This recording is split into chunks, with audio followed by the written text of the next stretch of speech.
안녕하세요.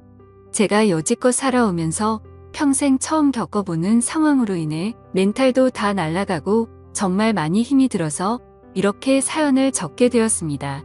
한동안은 넋이 빠져서 아무 일도 못하고 정말 송장처럼 지냈습니다. 아무에게도 말할 수 없어 인터넷에 글을 올린다는 사람들의 심정을 이제야 알 것 같네요. 그럼 지금부터 제 기가 막힌 사연을 들려드리겠습니다. 우선 저는 1년 전 맞선으로 만나서 다른 사람들과 다르지 않게 평범한 연애를 했습니다. 맞선 당시 그 남자는 35살, 저는 32살이었습니다.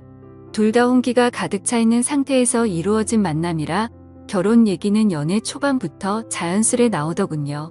좀 이른감이 없지 않아 있었지만 둘 다 나이인지라 크게 이상하다는 생각은 안 들었어요. 오히려 그 사람과 저와의 생각이 비슷했기에 더 편했다라고 할까요?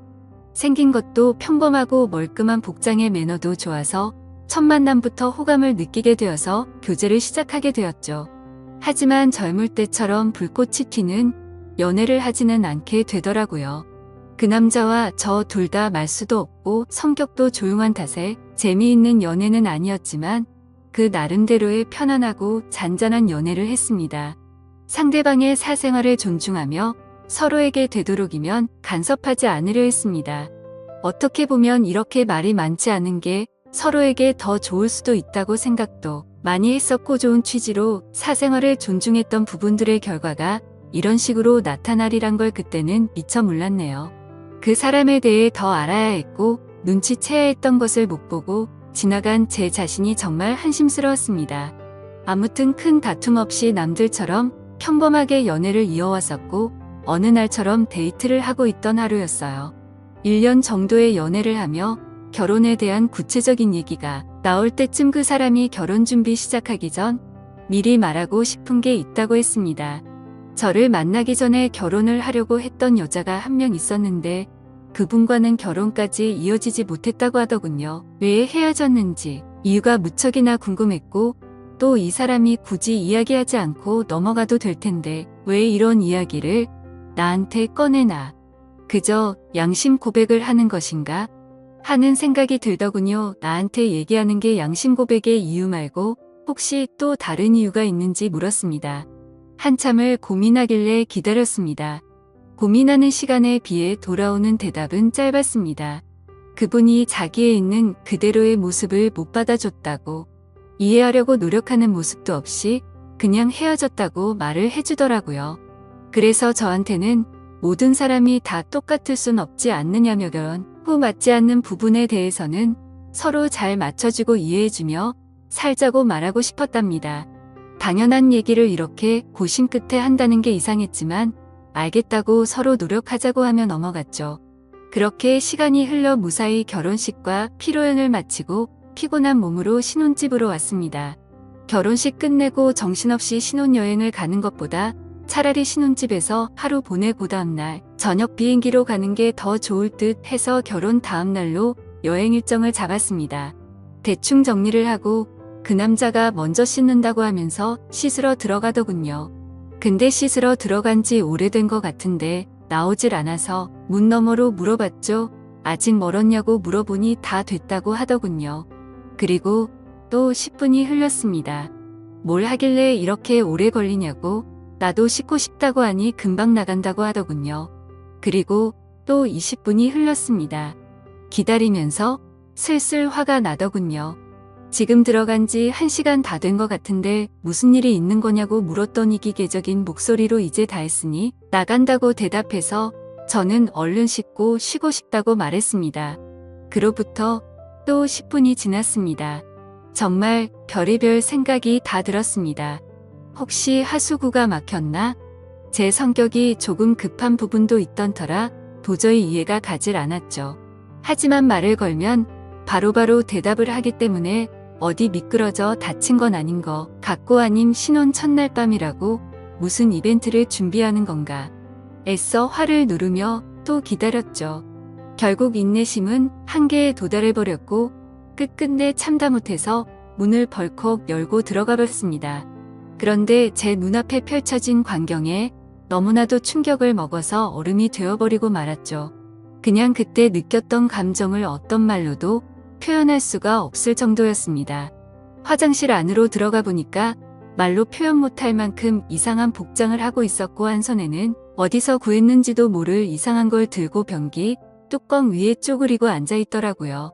뜨거운 물을 계속 틀어놨는지 안경엔 김까지 서려 있어서 더 충격적이었죠.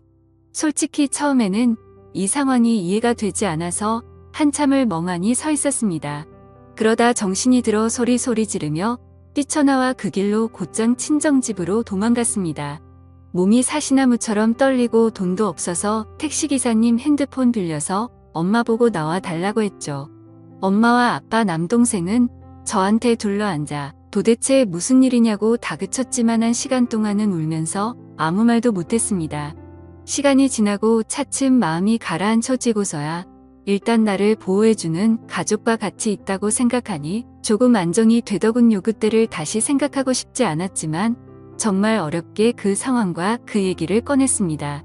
얘기를 듣고 아빠는 바로 그 나쁜 자식의 부모님께 전화해서 상황을 알렸고 엄마는 저를 껴안으며 같이 우시고 아빠랑 남동생이 그 자식 가만두지 않는다고 신혼집에 찾아갔죠. 하지만 혹시라도 무슨 상황이 벌어질까봐 저와 엄마도 뒷자리에 타서 같이 가게 되었습니다. 너무 무서워서 조심스레 문을 열었지만 신혼집에는 아무도 없던 상황이었고 그 집에 제 물건이 있는 것조차도 역겹다고 생각해서 대충 제 집만 챙겨서 다 같이 본가로 돌아가게 되었습니다. 막상 집으로 돌아가니 내가 도대체 1년 동안 이런 남자친구를 만난 게 너무 창피하면서도 분하고 부모님을 보기엔 너무 염치가 없단 생각이 들기 시작하더라고요.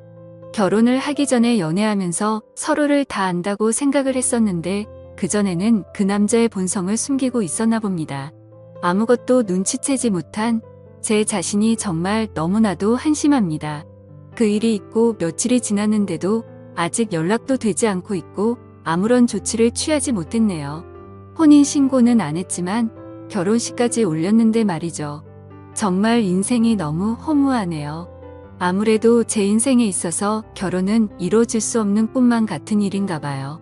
예전 남자친구도 제가 생각하지도 못한 짓거리로 상처를 주더니 정말 한숨만 나오고 이제는 가족들뿐만 아니라 친구들한테도 도저히 창피해서 당분간 혼자 지내야겠어요. 그리고 축의금이나 이런 것도 어떻게 해야 할지 도저히 감이 서지를 않습니다. 부모님께서는 그냥 놔두라고 말씀하시는데 하루도 채 안 되어서 이혼했다고 하면 사람들이 저를 어떻게 생각할까 싶어서 걱정입니다.